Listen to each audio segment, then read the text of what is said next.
الحمد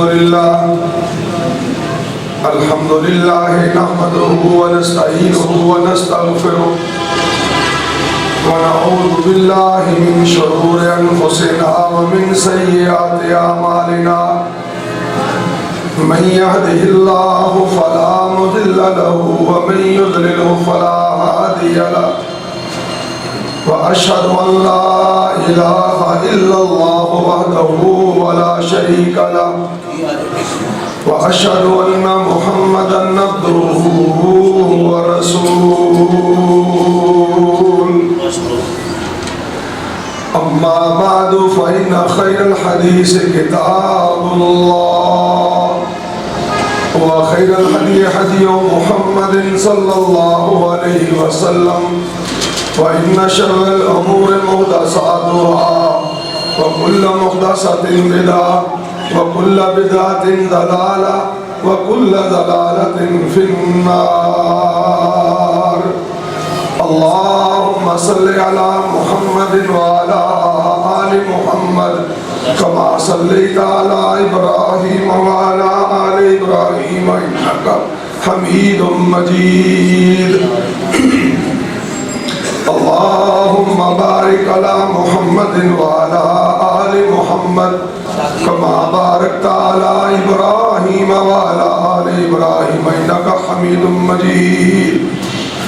رب اشرح لي صدري ويسر لي أمري واحلل عقدة من لساني يفقهوا قولي. أما بعد فأعوذ بالله السميع العليم من الشيطان الرجيم. بسم الله الرحمن الرحيم. شهر رمضان الذي أنزل فيه القرآن هدى للناس وبينات من الهدى والفرقان. صدق اللہ العظیم. سب سے پہلے اللہ کی حمد و ثنا اس وحدہ لا شریک کے لیے، ہر قسم کی تعریف و توصیف جو اکیلا ہی اس جہان کا خالق و مالک ہے. اس کے بعد لاکھوں کروڑوں درود و سلام و سستی اقدس و مقدس پہ جن کا نام نامی اسم گرامی حضرت محمد رسول اللہ صلی اللہ علیہ وآلہ وسلم ہے. حضرات، میری اور آپ کی یہ بہت بڑی خوش قسمتی ہے کہ اللہ رب العزت نے اس پرفتن دور میں، جس دور میں یا جس زمانے میں میں اور آپ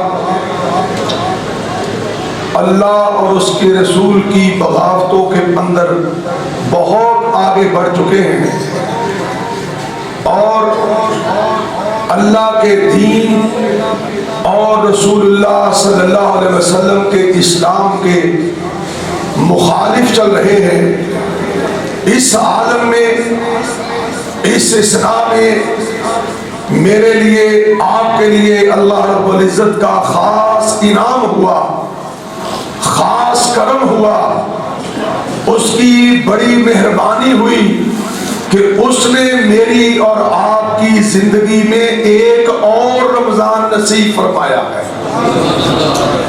یہ رمضان بڑی عظمتوں والا رمضان ہے، یہ رمضان بڑی رفتوں والا رمضان ہے. اسے عربی میں کہا ہی رمضان اس لیے گیا ہے کہ یہ اللہ کے بندوں کے گناہوں کو جلانے کے لیے آتا ہے اور انہیں تازہ دم کر کے ان کے سابقہ گناہوں پہ اللہ کی رحمتوں کے قلم چلوا کر انہیں جہنم کے دروازوں سے اٹھا کر جنت کے وارث بنانے کے لیے آتا ہے.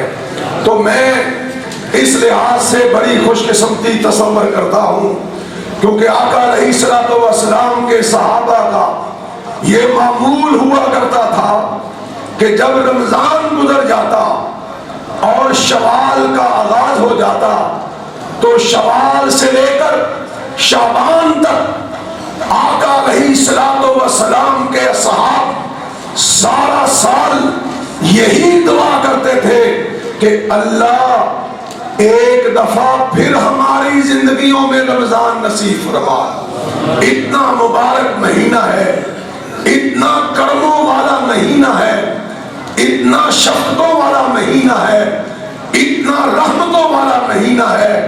میری دعا ہے کہ اللہ مجھے بھی آپ کو بھی اس مہینے سے اسی طرح فائدہ اٹھانے کی توفیق عطا فرمائے جس طرح کائنات کے امام کے صحابہ اٹھایا کرتے تھے، اور وہ اپنے آپ کو آقا علیہ الصلوۃ والسلام کی امامت کے پیچھے اس رمضان کے اندر اس طرح کی عبادات کیا کرتے تھے اور اللہ سے اپنے تعلقات کو اس طرح قائم کیا کرتے تھے کہ پھر وہ رمضان کے بعد آنے والے رمضان تک اللہ کے سامنے سربسجود رہتے، جھکے رہتے کہ اللہ وہ بہار پھر ہمیں نصیب فرما۔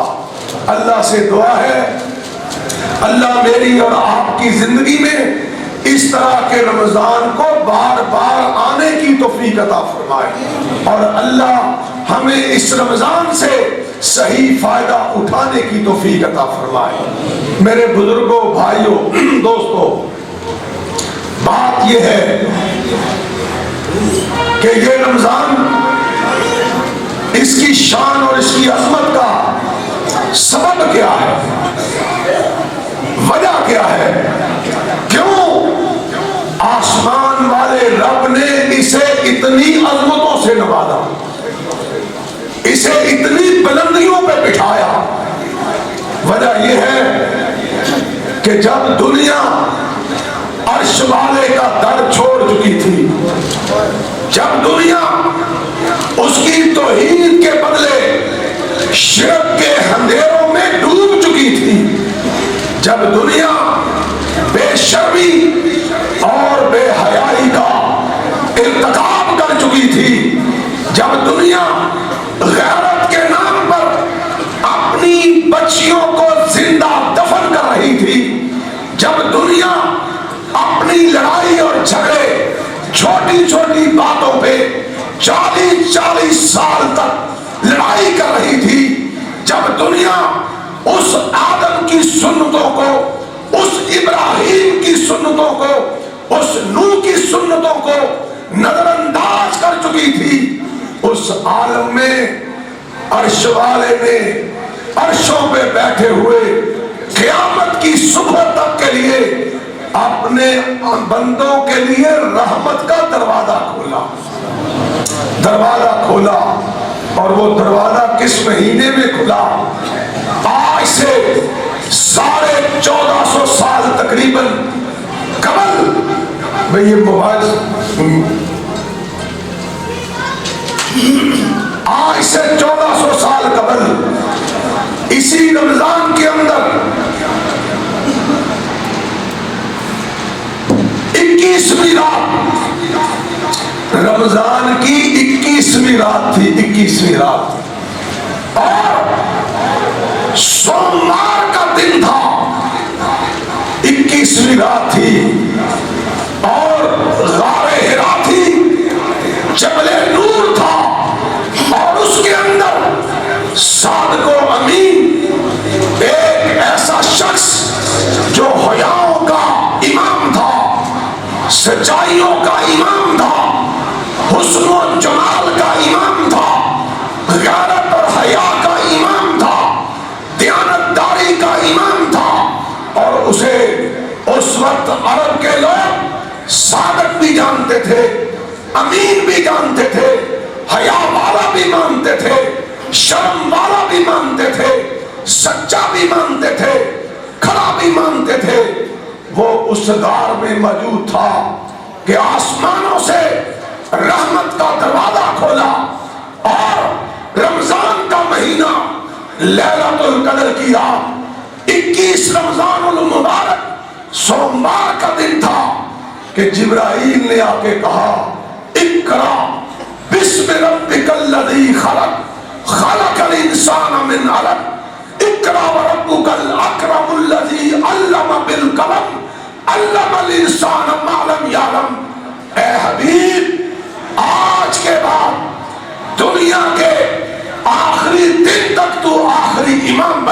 ہے، اور تیرے اوپر آج اس قرآن کا نزول ہو رہا ہے کہ جس قرآن کے آنے کے بعد پھر رب نے کسی دوسری کتاب کی ضرورت ہی محسوس نہیں کی ہے۔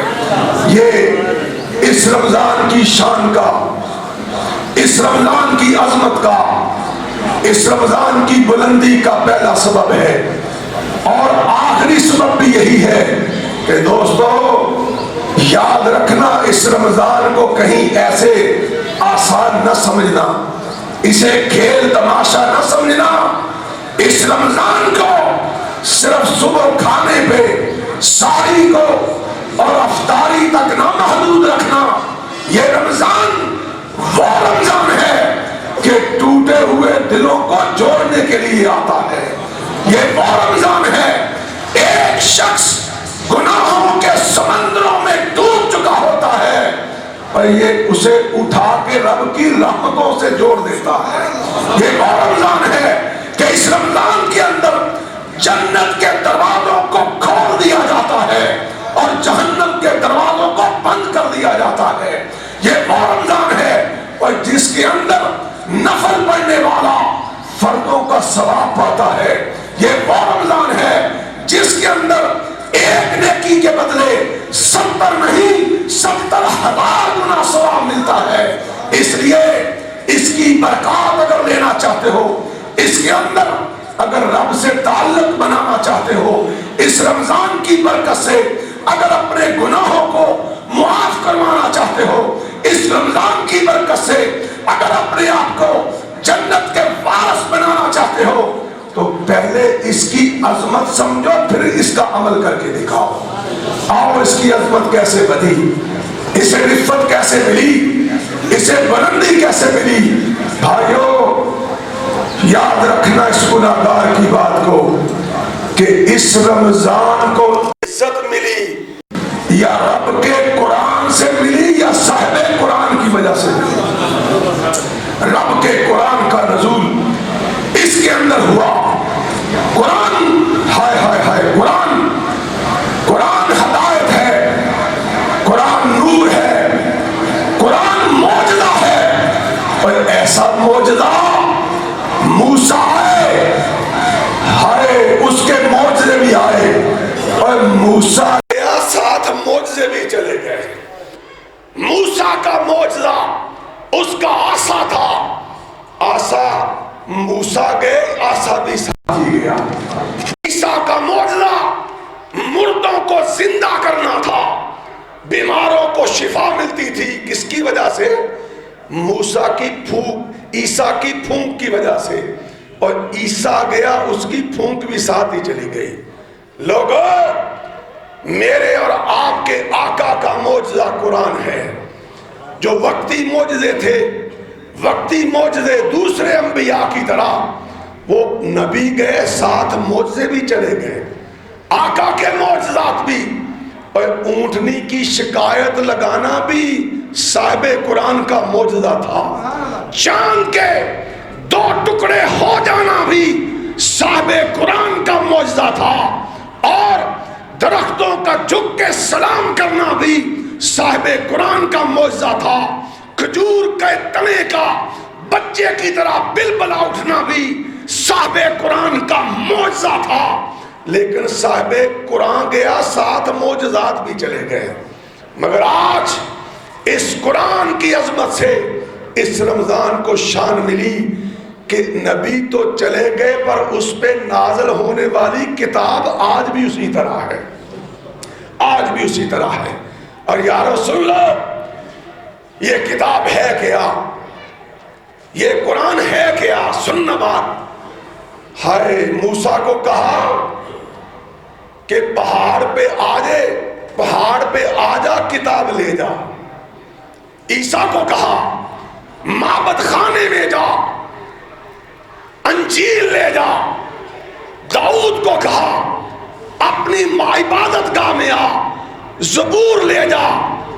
اور ساری کتابیں مسلمانوں کتاب کی صورت میں ملی، اکٹھی ملی، جڑی ہوئی ملی، جب تیرے پیغمبر اور میرے نبی کی بات آئی تو یہ نہیں کہا کہ آ لے جا، فرمایا جبرائیل جہاں بیٹھا ہے وہیں پہنچا کے آ، وہیں پہنچا کے آ۔ اور کیسے پہنچا؟ تجھ سے پہلے موسیٰ کو کتاب ملی، جلد کی صورت میں ملی، کتاب کی صورت میں ملی، کٹھی ملی، عیسیٰ کو ملی اکٹھی ملی، داؤد کو ملی اکٹھی ملی، اور محمد کو ملی اکٹھی نہیں ملی، بکھری ہوئی ملی۔ اللہ اکبر۔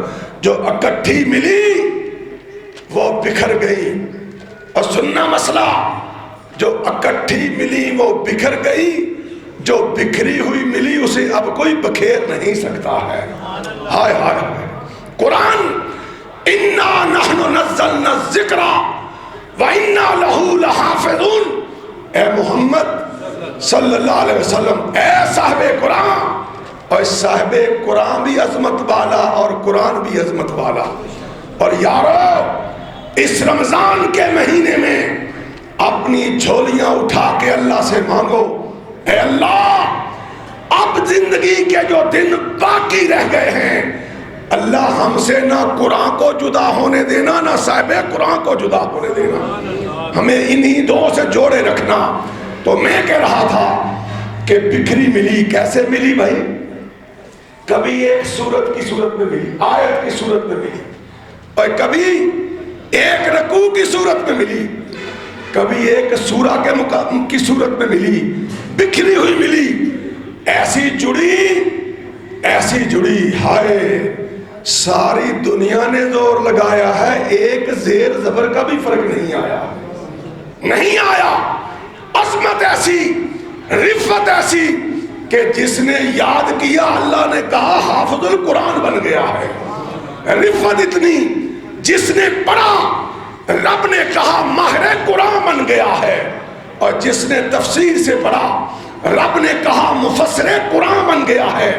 جس نے دل سے لگایا، اپنے آپ کو اس سے جوڑا، عرش والے نے زمین سے اٹھا کے اسے آسمانوں کی بلندیوں تک پہنچایا ہے۔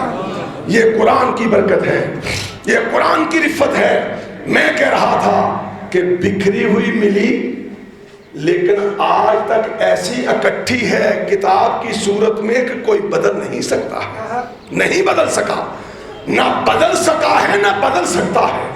لیکن آؤ، اس قرآن نے ان عربوں پہ کیا کیفیات ڈالی تھی، ہائے ہائے۔ عمر بن خطاب، سب کہو رضی اللہ تعالی، کیا فرماتے ہیں؟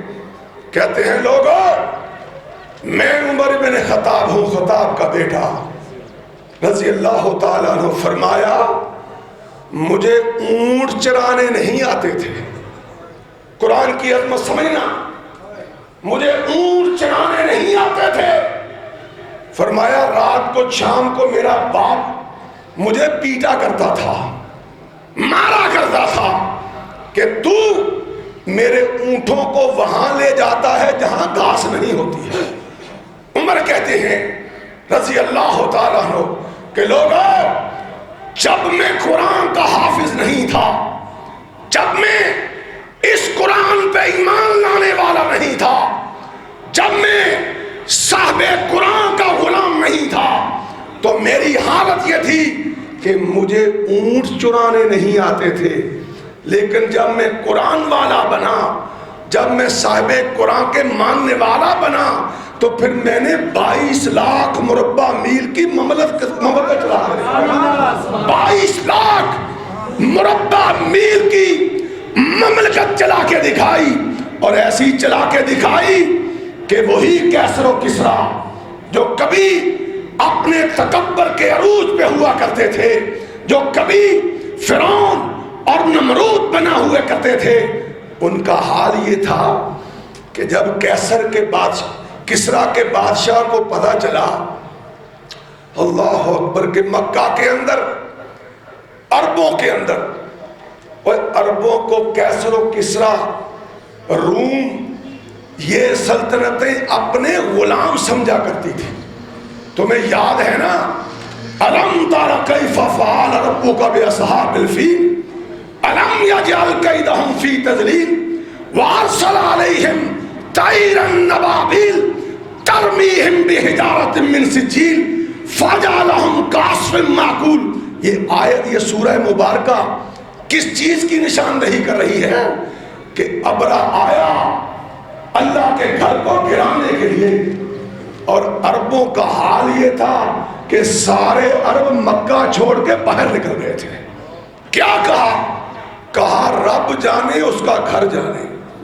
یہ عالم تھا، لیکن جب قرآن آیا اور صاحب قرآن آیا تو پھر انہی عربوں کی وجہ سے کیسر و کسریٰ کے کندھے کانپا کرتے تھے. یہ حالت تھی کہ کیسر نے کہا، کسریٰ نے کہا یمن کے گورنر کو، کہنے لگا یہاں ایک آدمی مکہ کے اندر اٹھا ہے، وہ کہتا ہے میں نبی ہوں، اور اسے جاؤ پکڑ کے لے کے آؤ.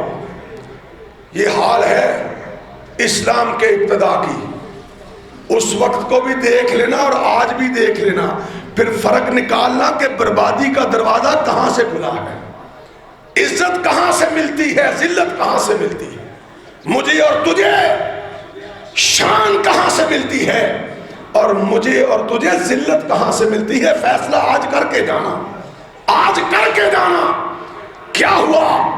یمن کے گورنر نے ہائے کائنات کے امام کو گرفتار کرنے کے لیے 2 بندے بھیجے.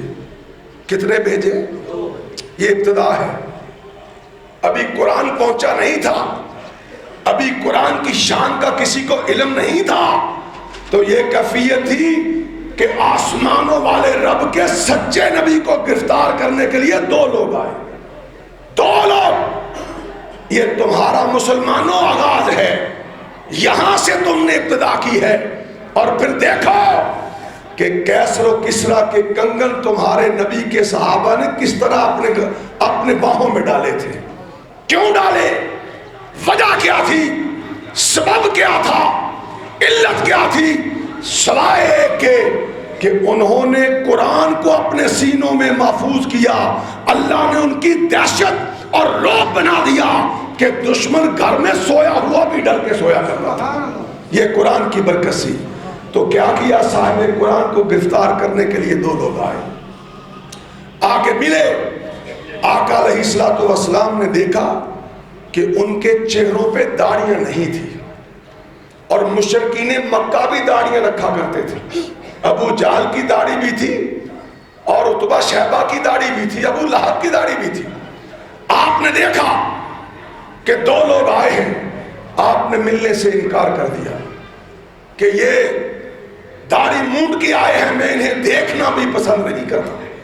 لوگوں نے کہا، بتلایا کہ سفیر کا ایک طریقہ کار ہے، دنیا کا ایک نظام ہے، آج بھی ہے، کہ دوسرے ملک کا جب کوئی سفیر آتا ہے تو اسے دوسرے ملک کے بادشاہ کو ملنا ضروری ہوتا ہے.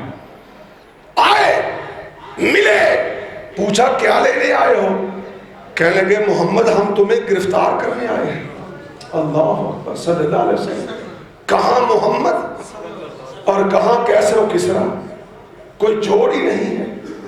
لیکن جب تک قرآن کے رموز و اوقاف، جب تک قرآن کی روشنی لوگوں کے دلوں تک نہیں پہنچی تھی، اس وقت تک قرآن کے نام ماننے والے قرآن کے ماننے والوں کو کمزور سمجھا کرتے تھے. جب روشنی آئی، آقا نے کیا فرمایا؟ آپ نے فرمایا اچھا آپ کو کسریٰ نے بھیجا ہے؟ کہنے لگے ہاں جی اس نے بھیجا ہے. فرمایا پہلے جا کے پتہ تو کرو کہ میرے رب نے مجھے بتلایا ہے کہ تمہارا بادشاہ مر گیا، قتل ہو گیا ہے، مر گیا ہے. وہ بڑے حیران ہوئے. وہ گئے گورنر کے پاس، یمن کے گورنر کے پاس. کہنے لگے ہم نے اسے گرفتار کیا کرنا ہے، وہ تو خبریں ہی عجیب عجیب دے رہا ہے. انہوں نے کہا کیا ہوا؟ اس نے کہا جس بادشاہ نے آپ کو حکم دیا کہ جا کے محمد کو گرفتار کر کے لایا جائے، اس کے بارے محمد کہتا ہے کہ وہ مر گیا. گورنر کہنے لگا یہ بات کا علم تو صرف مجھے ہے، میرے قاصدوں نے مجھے بتلایا ہے، مجھے سمجھ نہیں آئی کہ محمد کو کس نے بتلایا ہے صلی اللہ علیہ وسلم۔ لوگوں، قرآن بھی عظمت والا، صاحب قرآن بھی عظمت والا۔ مجھے یہاں ایک واقعہ ایمان افروز یاد آیا صاحب قرآن کے لیے، پھر میں بات کو آگے بڑھاتا ہوں۔ ایک یہودی مدینہ پاک کے اندر بکریاں چرا رہا تھا، چرواہا تھا۔ مسلم شریف کے اندر روایت ہے، مشکات کے اندر بھی موجود ہے کہ ایک بھیڑیا آیا، اور آج میرا اور تمہارا نہ اپنے نبی پہ صحیح ایمان رہا ہے نہ قرآن پہ صحیح ایمان رہا۔ تم نے پتہ نہیں، جانچا ہی نہیں، پرکھا ہی نہیں، پہچانا ہی نہیں، نام بھی لے لیا مگر عمل نہیں کر کے دکھایا۔ یہ وہ نبی ہے کہ جس کی ختم نبوت کی گواہی، جس کی عظمت کی گواہی اور رب نے جانوروں سے بھی دلوائی تھی۔ یہودی کے ریوڑ سے ایک بھیڑیا آیا، اس نے ایک بکری کا بچہ اٹھایا اور بھاگ نکلا۔ بھیڑیے نے، چرواہے نے پیچھے بھاگ کر بڑی کوشش کے ساتھ بچہ چھڑوا لیا۔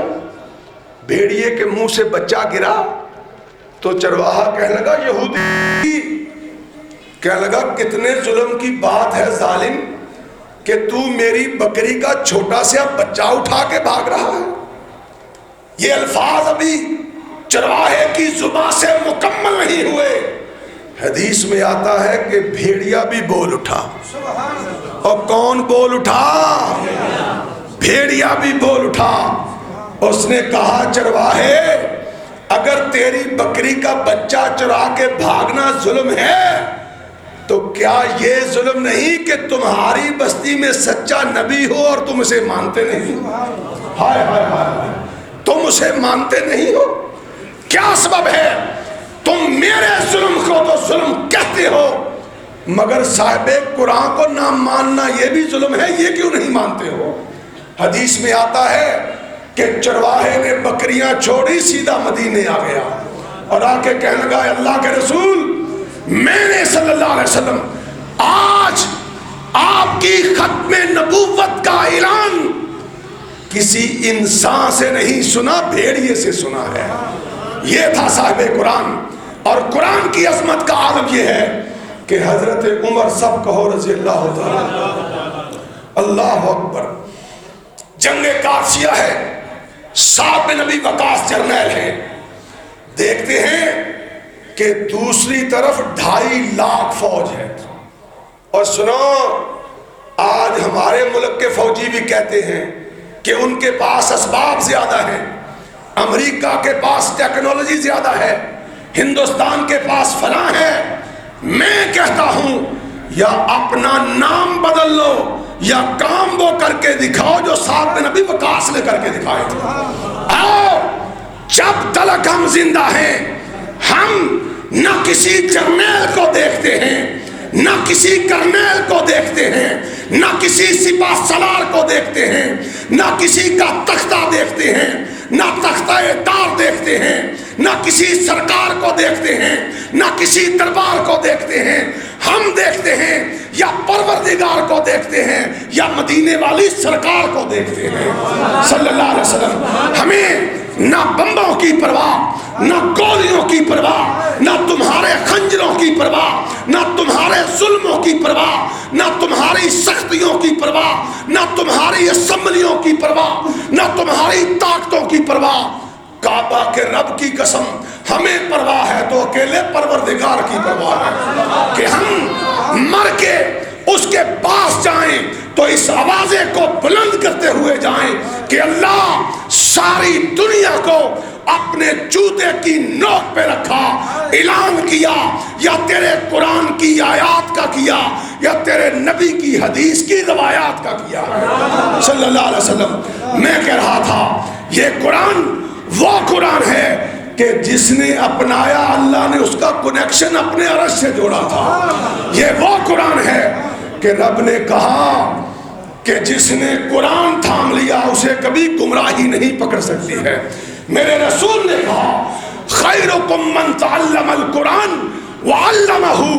اور لوگو، تم کہتے ہو، تم سننا بات، توجہ میری طرف، کہ بہتر وہ ہے جس کی فیکٹریاں بڑی ہیں، وہ بہتر ہے جس کی زمینیں زیادہ ہیں، وہ بہتر ہے جس کے پاس اقتدار زیادہ ہے، وہ بہتر ہے جس کے پاس سیم و زر زیادہ ہے، مگر اس زبان پہ صدقے جاؤں جس کے ہونٹ بھی عرش والے کی مرضی کے بغیر حرکت نہیں کرتے تھے۔ اس نے تو نہ فیکٹری کا نام لیا ہے، نہ محلات کا نام لیا ہے، نہ سیم و زر کا نام لیا ہے، نہ جائیداد کا نام لیا ہے، نہ اولاد کا نام لیا ہے، نہ کسی کی بادشاہت کا نام لیا ہے، اور اس نے تو لیا ہے تو قرآن کا نام لیا ہے کہ خیرکم من تعلم القرآن وعلمہ، تم میں سے بہتر وہ ہے جو قرآن پڑھتا بھی ہے اور قرآن پڑھاتا بھی ہے۔ آج سینوں میں جھانکو اور ٹٹولو کہ میرا اور تمہارا قرآن سے کتنا تعلق ہے۔ میں بات کو پھر آگے لے کے جاتا ہوں۔ حضرت عمر سب کہو رضی اللہ تعالیٰ عنہ، جنگ قادسیہ کا موقع ہے، ہائے ہائے ہائے، سعد بن ابی وقاص رضی اللہ تعالیٰ عنہ خط لکھتے ہیں امیر المومنین کو۔ اور مسلمانوں، یہ کون امیر المومنین ہے جو کہتا ہے میں پھٹے ہوئے کپڑے پائے رہا تھا؟ ایک دن مسجد نبوی کے اندر چند صحابہ کہنے لگے کہ فلاں ملک بھی فتح ہو گیا، فلاں ملک بھی فتح ہو گیا، فلاں بھی فتح ہو گیا، کیا بات ہے ہمارے امیر المومنین کی، کیا بات ہے؟ تعریف ہے، جیسے آج بادشاہ کہتے ہیں ایک آٹے کا تھیلا دینا ہو تو میڈیا والے بلا کے دیتے ہیں۔ شرم کرو، تم بغیرتی کر رہے ہو۔ اگر تمہارے اندر غیرت ہو تو تمہاری حکمرانی عمر ابن خطاب جیسی ہونی چاہیے، پھر مانیں گے کہ ریاست مدینہ یہ ہے۔ اور یہ کوئی ریاست مدینہ نہیں کہ نام ریاست مدینہ کا رکھو اور کام شیطانوں والے کیے جائیں۔ اور اس سلطنت میں، اس پاکستان کی سرزمین پہ کچھ بدماش عورتیں، کچھ آوارہ عورتیں، کچھ بے غیرت عورتیں عورت مارچ کے نام پر اسلام آباد اس وزیر اعظم کے گھر کے سامنے کہیں اللہ بھی سن لے، رسول بھی سن لے، اولیاء بھی سن لے، ہمیں آزادی چاہیے، ہمیں آزادی چاہیے۔ میں کہتا ہوں اس سے بہتر ہے کہ یہ مر جائیں، اس سے بہتر ہے یہ کٹ جائیں، اس سے بہتر ہے یہ اقتدار چھوڑ دیں۔ اگر رب کے قرآن کو نہیں لا سکتے، محمد کے فرمان کو نہیں لا سکتے ہیں صلی اللہ علیہ وسلم، میرا اور تیرا جینا مرنا یا رب کے قرآن کے ساتھ ہے یا محمد کے فرمان کے ساتھ ہے، یا قرآن کے ساتھ ہے یا صاحب قرآن کے ساتھ ہے۔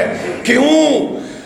آدمی اسی وقت قوت پکڑتا ہے جب دائیں ہاتھ پہ رب کا قرآن لے آتا ہے، بائیں ہاتھ پہ محمد کا فرمان لے آتا ہے صلی اللہ علیہ وسلم۔ میں بات کر رہا تھا کہ سعد بن ابی وقاص رضی اللہ تعالیٰ عنہ خط لکھا، کہا امیر المومنین 30,000 میرے پاس فوج ہے۔ بھئی یاد کر لو کتنی؟ 30,000۔ اور میں اپنے باپ کے قصے نہیں سنانے آیا، میں تمہیں ہیر رانجھا کی جھوٹی داستانیں نہیں سنانے آیا۔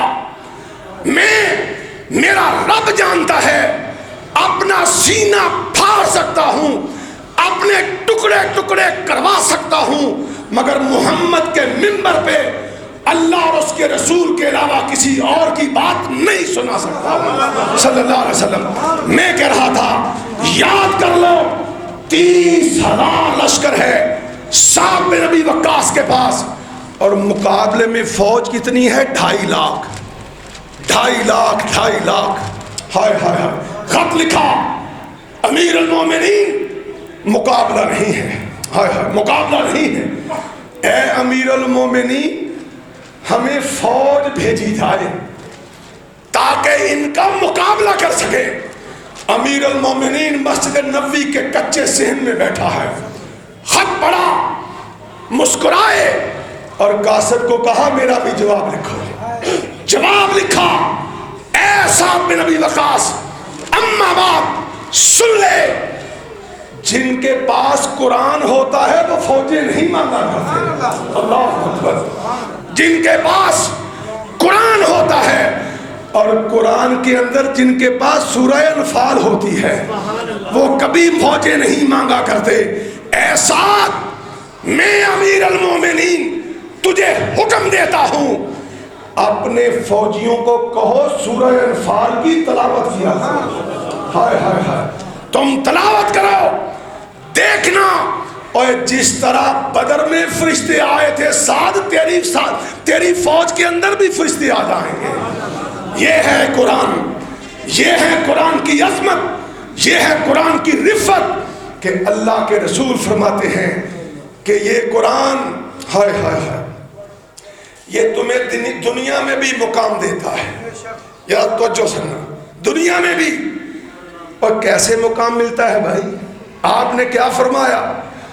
نماز کا وقت ہو، حاجی تنویر کی مسجد ہو، ہزاروں لوگ نمازی ہوں، مگر جس نے نماز سکھائی ہے وہ کہتا ہے نماز وہی پڑھا سکتا ہے جو قرآن زیادہ جانتا ہے. سارے پیچھے اس مصلی رسول پہ اگر کوئی پاؤں رکھ سکتا ہے تو وہی رکھ سکتا ہے جسے قرآن زیادہ آتا ہے. ثابت ہوا کہ قرآن تمہیں دنیا میں بھی سب سے بڑا مقام دیتا ہے. آقا علیہ السلام احد کے شہداء کو دفن کرنے لگے تو کیا فرمایا تھا حاجی صاحب؟ فرمایا دفن وہ کرے جسے قرآن زیادہ آتا ہے. وہ آگے آئے، امامت کا مسئلہ ہو قرآن والا آگے، احد کے شہداء کے دفن کا مسئلہ ہو قرآن والا آگے، عید کا مسئلہ ہو قرآن والا آگے، جمعے کا مسئلہ ہو قرآن والا آگے. اور یارو، اور قبر میں کوئی جائے تو پھر بھی قرآن والا آگے، قرآن والا آگے. قرآن حسار بن جاتا ہے. آپ نے فرمایا دو موتیوں کی طرح چمکنے والی سورتوں کو یاد رکھو. ایک سورۃ البقرہ ہے، ایک سورۃ آل عمران ہے. فرمایا جو اسے پڑھتا ہے قیامت کا دن ہوگا یہ بھاگتی ہوئی آئیں گی، اپنے پڑھنے والے کو قبر سے اٹھائیں گی اور بادلوں کی طرح اس کے سر پہ سایہ بن جائیں گی اور اللہ کی عدالت میں پیش ہو کے کہیں گی اللہ اس کا کوئی حساب نہیں، یہ دنیا کے اندر ہمارے ساتھ محبت کرتا تھا، ہمیں پڑھتا تھا، ہمیں یاد کرتا تھا. اللہ آج ہم آئی ہیں تیرے دربار میں سفارش لے کے آئی ہے، اللہ اسے جنتوں کو الاٹ کر دے. اور قرآن اور نبی علیہ السلام نے فرمایا ہے کہ اللہ مسکرا پڑے گا اور قرآن کے پڑھنے والوں کو جنتوں تک پہنچا کے چھوڑے گا. اور دوستو، قبر میں بھی قرآن کام آیا، دنیا میں بھی قرآن کام آیا، مسجد میں بھی قرآن کام آیا، محلات میں بھی قرآن کام آیا، گھر میں بھی قرآن کام آیا، قبر میں بھی قرآن کام آیا، اور حشر کے دن بھی قرآن ہی کام آیا. اور آگے چلو، جنت ملی، داخلہ ملا. ہائے ہائے ہائے ہائے، اللہ فرمائے گے اقرا اقرا ورتقے. اور قرآن کو دنیا میں سینے سے لگانے والے ابھی بھی تیری منزل ختم نہیں ہوئی ہے. اور جس قرآن کو آج میں نے اور تم نے چھوڑا ہے، آج میرے اور تیرے گھر میں ناول پڑھے جاتے ہیں، آج ڈرامے دیکھے جاتے ہیں، آج قصے اور کہانیاں پڑھی جاتی ہیں، جھوٹے اور لائن لوگوں کی کہانیاں سنی جاتی ہیں، مائیں اپنے بچوں کو شیطان کی کہانیاں سناتی ہیں، مگر گھر میں قرآن کو نہیں کھولتی ہیں. تو عظمت کیسے ملے گی، رفت کیسے ملے گی؟ فرمایا جنت ہوگی. اللہ اکبر. اللہ فرمائے گا اے قرآن کے قاری، اے قرآن سے محبت کرنے والے، شروع کر پڑھنا. اور سنا، اگر آتا ہوگا تو پڑھے گا، نہیں آتا ہوگا تو کیا کرے گا؟ توجہ کر لو، ابھی بھی جا کے اپنے گھروں میں اپنے قرآن کو سینے سے لگا لو. اس رمضان کا جتنا مہینہ باقی ہے تمہارے نبی نے کہا جو اٹک اٹک کے پڑھے گا اللہ اسے ڈبل ثواب دے گا. پڑھو تو صحیح, اپناؤ تو صحیح, اپنے سینے میں بٹھاؤ تو صحیح, قرآن کو اپنے سر کا تاج بناؤ تو صحیح. پھر دیکھنا کہ تمہاری مشکلات تمہارے سامنے دھوئے کی طرح کیسے نہیں ہو جاتی. فرمایا پڑھو, اقرا, پڑھو. اللہ کہاں سے پڑھوں, کہاں سے پڑھوں؟ فرمایا پڑھ الحمدللہ رب العالمین. شروع کر اور والناس تک تو پڑھتا جا اور منزلیں چڑھتا جا. یہ شہید کے لیے نہیں, کیونکہ جنت کی منازل ہیں, جنت کے درجات ہیں, جنت کی کالونیاں ہیں. یہاں دنیا میں کہتے ہو مجھے بحریہ ٹاؤن میں گھر مل جائے, مجھے ڈی ایچ اے میں گھر مل جائے, مجھے سٹی ہاؤس میں گھر مل جائے, مجھے فلاں کالونی میں رہائش مل جائے, میری دنیا میں بڑے بڑے ہو جائے گی. سنو, ان گھروں کا کوئی بھروسہ نہیں. اصل گھر قبر ہے جو 1.5 گھنٹے میں تیار ہوتا ہے. اگر اس گھر کو روشن کرنا ہے, اگر اس گھر میں اکیلے نہیں رہنا, اگر سانپ اور بچھو سے بچنا ہے تو آؤ آج کے جمعے میں بھی اور آپ بھی اس بات کا عزم کر کے جائیں کہ اللہ جو زندگی کے باقی رہ گئے ہیں ہم تیرے قرآن سے بے وفائی نہیں کریں گے, بے وفائی نہیں کریں گے. اللہ پڑھیں گے, پڑھائیں گے, اس لیے کہ اللہ ہمیں قبر میں بھی روشنی مل جائے اور معاشر میں بھی نجات مل جائے, اور اللہ جنت کی منزلیں بھی مل جائیں. دوستو, نمازی کے لیے اعلان نہیں, روزہ دار کے لیے یہ اعلان نہیں, زکات دینے والے کے لیے یہ اعلان نہیں, جہاد کرنے والے کے لیے یہ اعلان نہیں, حج والے کے لیے اعلان نہیں, پر جو قرآن پڑھنے والے کے لیے اعلان ہے کہ تو دنیا میں تو نے اس سے بے وفائی نہیں کی, اب تیرا رب نوازنے لگا ہے, نوازنے لگا ہے. اور کیونکہ کلام اللہ اگر ہے تو قرآن ہے, کوئی دوسری چیز تو نہیں ہے نا, کوئی دوسری چیز نہیں. وہ پڑھتا رہے گا, جہاں اس کا قرآن ختم ہوگا وہاں اس کا گھر بن جائے گا. آؤ میں ایک اور واقعہ سناتا ہوں. اللہ اکبر. اس قرآن کی عظمت کا عالم یہ ہے, سعودی عرب کے بادشاہ کا نام تھا شاہ فیصل. وہ اپنے علاج کے لیے فرانس جایا کرتا تھا. ایک یہودی ڈاکٹر کے پاس شاہ فیصل گئے. یہودی کہنے لگا شاہ جی آپ کے اسلام کا تعارف کیا ہے, سننا بات. پر آج میرا نام مسلمان والا, میرا باپ مسلمان, میرا دادا مسلمان, میرا پردادا مسلمان, میرا چردادا مسلمان, میرا لکڑدادا مسلمان, اور قرآن کے ساتھ میرا کیا تعلق ہے اللہ ہمیں معاف فرمائے. آج نام غلام مصطفیٰ ہے, نام عبداللہ ہے, نام عبد الرحمن ہے, لیکن قرآن سے کوئی تعلق نہیں ہے.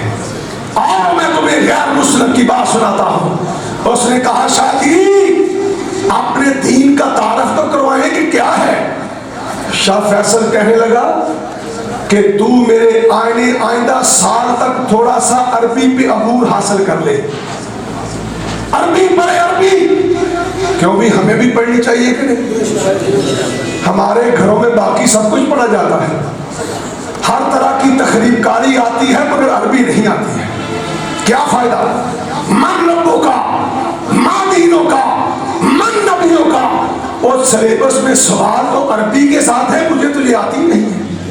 تو شادی اس نے کہا ڈاکٹر صاحب تھوڑا سا عربی سیکھ لیجئے, آئندہ سال جواب دوں گا. اگلے سال آئے, اس ڈاکٹر نے شاہ فیصل سے ساری گفتگو عربی میں کی, عربی میں کی. اور صحابہ کا دور تو صحابہ کا تھا. یہ قرآن جس طرح صحابہ کے دور میں چمکتا تھا اسی طرح آج حاجی تنویر کی اس مسجد میں چمک رہا ہے. ایک زیر زبر کا فرق نہیں. کیوں؟ اس قرآن کو بھیجنے والے نے اس کی زیر زبر بھی مخلوق سے پوچھ کے نہیں بنائی ہے, اکیلے نے بنائی ہے, اکیلے نے بنائی. عربی میں بات کی. شاہ جی جاتے ہوئے اپنی گاڑی سے قرآن کا ایک نسخہ اس ڈاکٹر کو دے گئے. کہنے لگے ڈاکٹر صاحب میں آئندہ سال آیا تو پھر جواب دوں گا، اگر آپ کو عربی آتی ہے تو یہ قرآن بھی پڑھو.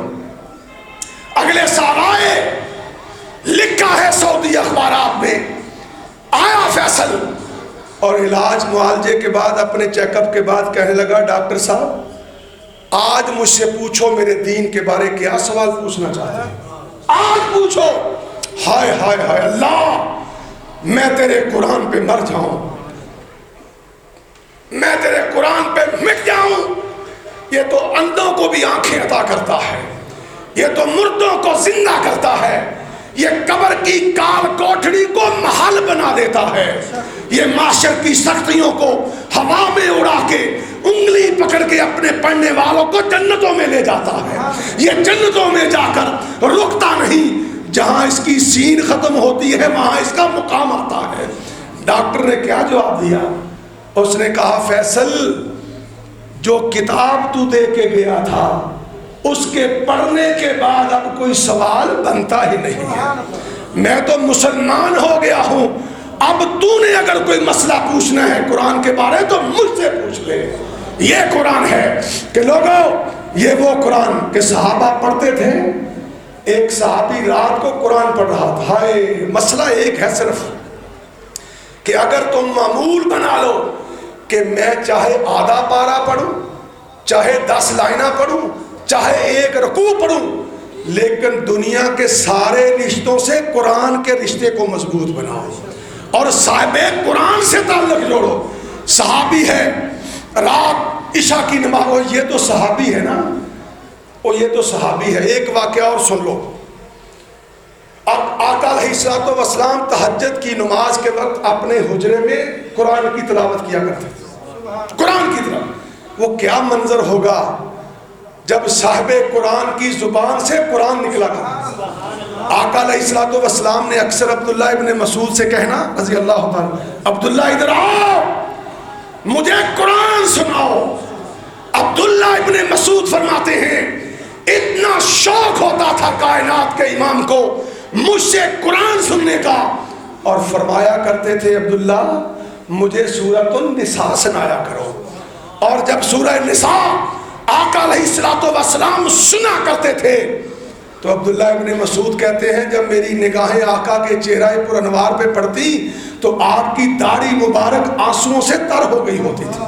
آج مجھے تجھے رونا نہیں آتا.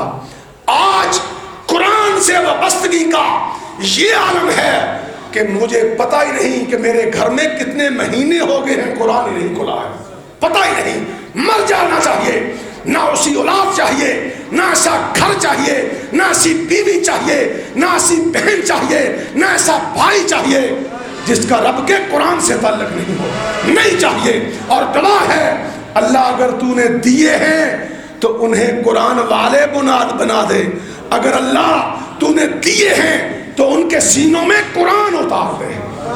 کیا کیا صحابی رسول ہیں صلی اللہ علیہ وسلم، بلکہ نبی علیہ الصلوۃ والسلام جب اپنے حجرہ پاک میں قرآن کی تہجد کے وقت تلاوت کیا کرتے تھے تو حدیث پڑھو، کون آیا کرتا تھا چھپ کے؟ کون آتا تھا؟ ابو بکر آتے تھے؟ نہیں. عثمان آتے تھے؟ نہیں. عمر نہیں آئے، عثمان نہیں آئے، شیر خدا علی المرتضیٰ نہیں آئے. پھر رات کو چھپ کے ابو جہل قرآن سننے آیا کرتا تھا. ابو سفیان ابھی مسلمان نہیں ہوا تھا، وہ آیا کرتے تھے. عتبہ شیبہ آیا کرتے تھے اور چھپ کے سنتے. جب دن چڑھنے والا فجر کا وقت ہو جاتا تو تینوں چاروں اکٹھے ہو جاتے اور ایک دوسرے کو ملامت کرتے ہو ظالم، وہ دن کی روشنی میں اسے گالیاں نکالتے ہو، رات کو چھپ کے اس کا قرآن سنتے ہو. تو کیا جواب دیتے تھے؟ کہتے تھے پتہ نہیں. ہائے ہائے، سننا مسئلہ. ابو جہل کہتا تھا پتہ نہیں کیا مسئلہ ہے. جب یہ قرآن پڑھتا ہے میرے دل پہ اثر بڑا ہوتا ہے. اور جو اس امت کا فرعون بن کے مرا، جو اس امت کا سب سے بڑا دشمن بن کے مرا، وہ اس قرآن کے ہاتھوں تو وہ بھی حاجی صاحب مجبور ہو جایا کرتا تھا، وہ بھی چپ چپ کے قرآن پڑھا کرتا تھا۔ حضرت محمد مصطفیٰ صلی اللہ علیہ وسلم کا ایک صحابی رات کو اپنے بیٹے یحییٰ کے ساتھ سفر میں ہے، یہ نماز پڑھ رہا ہے، نوافل نماز ہے، قرآن پڑھ رہا ہے، شروع کیا الحمدللہ رب العالمین الرحمن الرحیم مالک یوم الدین، قرآن کی تلاوت کی تو کیا دیکھتا ہے کہ اس کا گھوڑا پھدکنا شروع ہو گیا، ہنہنانا شروع ہوا، ڈر رہا ہے۔ اس نے قرآن کی تلاوت روکی، گھوڑا بھی رک گیا، پھر شروع کی، پھر وہی منظر۔ کتنی بار کرنے کے بعد سوچنے لگا کہ چھوٹا سا بچہ ہے، کہیں گھوڑا بھاگ کے اسے کہیں مار نہ دے، قرآن پڑھنا بند کر دیا۔ اور کیا دیکھتا ہے، ایک بادل اس میں موتی چمک رہے ہیں اور وہ زمین سے اوپر آسمان کی طرف جا رہا ہے۔ آقا کے سامنے صبح و دم فجر کی نماز کے بعد پیش ہوا اور کہا یا رسول اللہ صلی اللہ علیہ وسلم، آج عجیب معاملہ دیکھا ہے، میں رات قرآن کی تلاوت کر رہا تھا تو کیا دیکھتا ہوں کہ میرا گھوڑا ہنہناتا ہے اور یوں محسوس ہوتا ہے جیسے رسی توڑا کے کہیں میرے بیٹے کو روند نہ دے۔ تو یا رسول اللہ، میں نے بیٹے کی زندگی کی خاطر تلاوت چھوڑ دی کہ کہیں میرا بیٹا نہ مر جائے۔ آقا نے فرمایا میرے صحابی، اگر تو پڑھتا رہتا تو جو تو نے رات کو دیکھا تھا مدینے والے صبح دن کی روشنی میں دیکھ لیتے۔ یا رسول اللہ کون تھے؟ فرمایا تیری تلاوت سننے کے لیے آسمانوں سے فرشتے آئے ہوئے تھے، اور جو بادلوں کے اندر تو نے موتیوں کی طرح چمکتی ہوئی چیزیں دیکھی تھی وہ اللہ کے فرشتے تھے۔ اگر تو دن کی روشنی تک میرے رب کے قرآن کی تلاوت کرتا، کعبہ کے رب کی قسم مدینے والے اپنی آنکھوں سے دیکھ لیتے۔ لوگوں، اللہ سے دعا ہونی چاہیے کہ اللہ ہمیں قرآن والے بنا۔ آقا علیہ الصلوۃ والسلام نے فرمایا قرآن کی ایک سورت ہے جس کی 30 آیات ہے، 30 آیات، حدیث سننا، 30 آیات، اور فرمایا کہ میں نے دیکھا قرآن پڑھنے والا مر کے گیا، وہ 30 آیات والی سورت نے اللہ کے سامنے اس کی سفارش کی۔ وہ سورت کون سی ہے بھائی؟ سورہ ملک۔ آقا فرماتے ہیں سفارش کی، اور میرے صحابہ میرے رب نے سورہ ملک کی سفارش مانتے ہوئے پڑھنے والے کو جنت عطا کر دی ہے۔ میرے تغافر نہیں ہے، تکبر نہیں ہے۔ پچھلے سال کرونا آیا، یہ ساتھ ہی حافظ آباد میری تھوڑی سی زمین ہے، میرے بچے اسلام آباد سے آئے تھے۔ پہلے میں نے اپنے رب سے 4 بیٹے 1 بیٹی ہے، میں اپنا واقعہ سناتا ہوں کہ مجھے کیا سکون ہے، اور میری دعا ہے اللہ مرتے دم تک یہ سکون مجھے فراہم فرما، میسر کرے، اور اللہ یہ جتنے جمعہ پڑھنے آئے ہیں سب کو یہی سکون عطا فرما دے۔ 1 بیٹا پیدا ہوتے ہی بڑا میں نے اللہ کے راہ میں وقف کر دیا تھا، قربان کر دیا کہ اللہ یہ تیرے راستے میں وقف ہے، دین پھیلائے گا، نبی کی سنت پھیلائے گا، تیری توحید کا جھنڈا لہرائے گا۔ پچھلے سال کرونا آیا، بچے آئے ہوئے تھے اسلام آباد، میں نے ان کی ماں کو اور انہیں سب کو 1 بیٹی 4 بیٹے بٹھا لیا۔ اللہ اکبر، میں نے کہا بیٹا کیا اللہ سے سودا نہ کر لیں؟ کہنے لگے جی 7 سال کا چھوٹا بیٹا ہے، سارے تھے، 7 سال والا بھی، 8 سال والا بھی، 10 سال والا بھی، 12 سال والا۔ کہنے لگے جی کیا کرنا ہے؟ میں نے کہا بیٹا اپنے اس گاؤں کا اندازہ لگا لیں جس گاؤں میں ہماری زمین ہے، کہ اگر یہ 2000 کی آبادی کا گاؤں ہے تو شاید اس گاؤں میں 4 یا 10 یا 15 بندے صبح قرآن پڑھتے ہیں، باقی نہیں پڑھتے۔ میں نے کہا بیٹو آؤ اللہ سے سودا کر لیں۔ کیا؟ کہ اللہ تو نے اس دور میں پیدا کیا اور جس میں ہزاروں میں چند قرآن پڑھتے تھے، اللہ ہم نے، ہماری غیرت نے جوش مارا، ہم نے سوچا نہ ہمیں ڈی سی لگنا پسند ہے، نہ اے سی لگنا پسند ہے، نہ چیف آف آرمی سٹاف بننا پسند ہے، نہ چیف جسٹس بننا پسند ہے، نہ کوئی بڑا عہدہ لینا پسند ہے، ہمیں نہ وزیر اعظم بننا پسند ہے، نہ صدر بننا پسند ہے۔ اللہ ہم تیرے سے سودا کرتے ہیں، ہمیں تیرے قرآن کا محافظ بننا پسند ہے، تیرے قرآن کا حافظ بننا پسند ہے، تیرے دین کے جھنڈے کو بلند کرنا پسند ہے۔ کہنے لگے پاپا جی ٹھیک ہے، ہم بھی آپ کے ساتھ سودا کرتے ہیں۔ لوگوں، میں نے پانچوں کے پانچوں بچے اللہ کے راستے میں وقف کر دیے، آج وہ حفظ کر رہے ہیں۔ تو بڑا اور چھوٹا آج اپنی ماں کو رات کی تاریکی میں جب قرآن سناتے ہیں، وہ فون کر کے جب انہیں یہ بتلاتی ہے کہ آج میرے فلاں بیٹے نے فلاں رکوع سنایا، فلاں بیٹے نے فلاں رکوع سنایا، کعبہ کے رب کی قسم ہے، کعبہ کے رب کی قسم ہے، کعبہ کے رب کی قسم ہے، میں دنیا میں اپنے آپ کو بادشاہ سمجھنے شروع ہو جاتا ہوں۔ میں دنیا میں اپنے آپ کو سب سے بڑا خوش قسمت تصور کرتا ہوں کہ اللہ اس دور میں تو نے میرے بیٹوں کو قرآن کی طرف لگایا جس دور میں اس عمر کے بیٹے گیمیں کھیلتے ہیں، رقص سیکھتے ہیں، ڈانس سیکھتے ہیں، بے حیائی کرتے ہیں، بے شرمی کرتے ہیں، سینموں میں جاتے ہیں۔ اے اللہ، میں تیرا کیسے شکر ادا کروں کہ تو نے اولاد بھی وہ دی، تو نے اولاد بھی وہ دی جو 7 سال کی عمر میں بھی پوچھتا ہوں بیٹا کیا کرنا ہے، وہ کہتا ہے بابا رب کے لیے مر جانا ہے، رب کے دین کا کام کرنا ہے، رب کے قرآن کا حفظ کرنا ہے، رب کے نبی کی حدیث کو یاد کرنا ہے۔ تو اللہ کی قسم، یہ تصور، یہ مٹھاس، یہ محبت، یہ چاشنی نہ دنیا کے محلوں میں ملتی ہے، نہ دنیا کی بادشاہت میں ملتی ہے، نہ دنیا کی کسی ولایت میں ملتی ہے۔ اللہ سے دعا ہے اللہ مجھے بھی آپ کو بھی مرتے دم تک اپنے قرآن سے وابستہ رکھے، اپنے نبی کے فرمان سے وابستہ رکھے۔ وآخر دعوانا ان الحمدللہ رب العالمین۔